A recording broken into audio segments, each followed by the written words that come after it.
Asha, Asha, Asha, Onarra.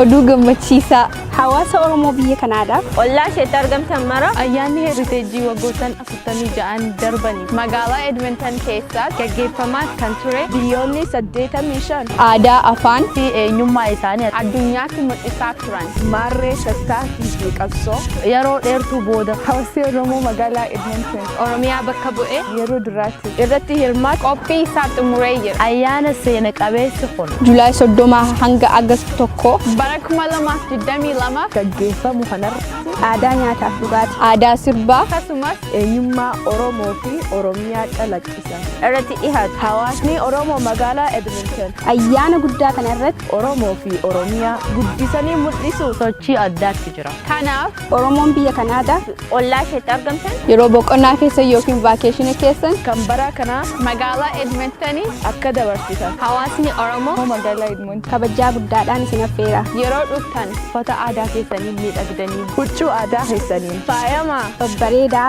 nuuf koofta guyyaa seena qabeessa kana qooda fudhatta. nurra natti naannoo dhiyaadha. nu waliin dabarsa Oromoo fi Oromiyaa addunyaatti waliin haa beeksisu affeerratti Nurraa nafinaa. kottaa horaa bulaa galatooma. galatooma.